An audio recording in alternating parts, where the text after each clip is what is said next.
Hey, welcome to Graphic Policy Television GPTV. I'm Brett, and my hands is Mujina Into the Deep, Volume 1, story and art by Inio Asano.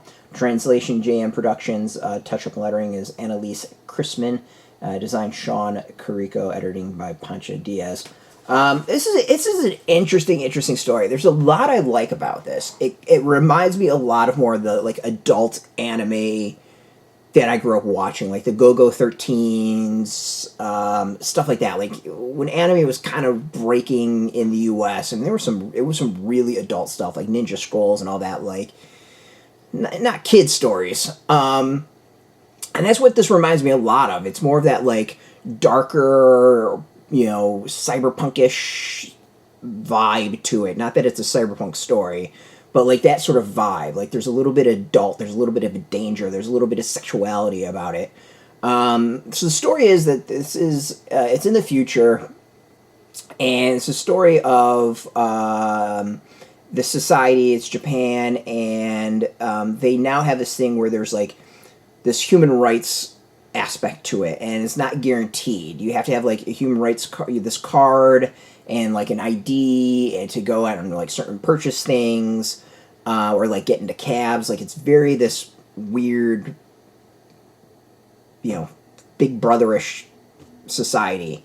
There are, when you get to a certain age, like your rights are kind of taken away, and you're led to old folks community, I think they describe it.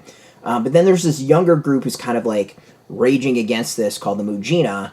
And this is a story of a few of them, and since they are not protected by these laws, they can do what they want outside of the law. So the Mujina we see are like basically ninja assassins. And what's interesting is there's kind of two that we're focused on. One, and this is what's weird about it, like a lot of sex in this, a lot of like really creepy sex, like pedophiles that need to get killed and stuff like that. And there's one Mujina who's kind of protecting the pedophiles, and there's another one hired to protect them, and there's another one hired to kill them. And then they kind of like, some of their roles get flipped around in some ways, and one's like trying to go kill pedophiles. And it's just one of those, like a very weird, not quite a black and white as to which is the good ninja and which is the bad ninja. Like there's some really odd aspects to it. And then thrown in between, there's this like video game designer who he himself has, some questionable issues in his life. And he winds up kind of getting like roped into this story of these like fighting ninjas. It's interesting. Like there's a lot I like about it. Visually, I think it's awesome.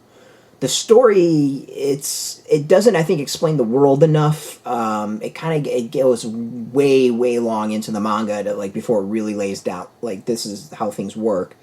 The build for the characters, I think, are totally fine.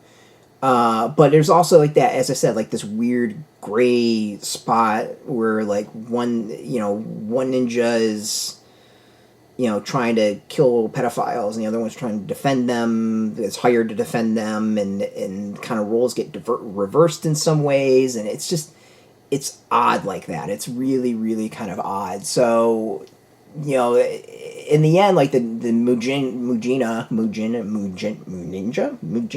I don't know, whatever you call her, they're neither quite good or bad, so you just kind of appreciate the battle. There's almost like a spy versus spy aspect where you never really know which is the good and which is the bad. They're just kind of both is.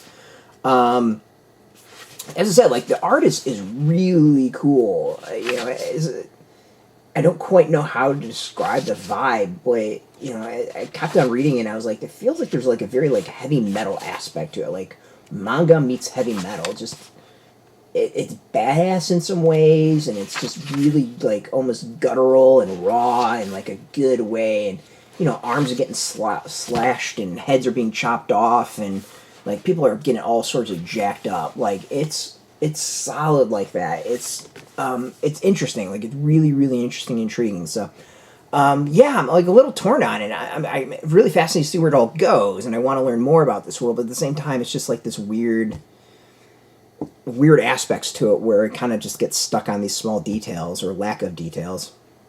So you can go get this. Those is out in shops. We got a link beneath our video. Put in your zip code to tell the comic shops near you. No shop, no problem. We have some links where you can purchase your own. There'll be affiliate links, so you get a small percentage. By doing that, you help support our site. So thanks so much. And speaking of support, I want to thank Viz Media for hooking us up with the review copy. And of course, thank you all for watching.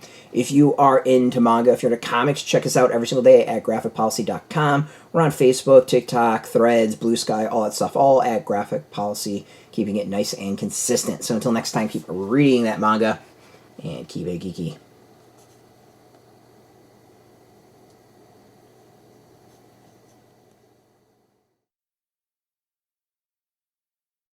Hey, thanks for watching the previous video from Graphic Policy Television. Just by watching, you help support our site. Thank you so much. Now, if you're watching these videos, you probably care about geeky things like movies, television, comic books, toys, games, video games, you name it. You can go and subscribe right now to our YouTube channel to stay in touch and catch all the new videos, or check out our website at graphicpolicy.com. There's a nice link on this end of the video. But as always, thank you for watching. Keep on rocking and keep it geeky.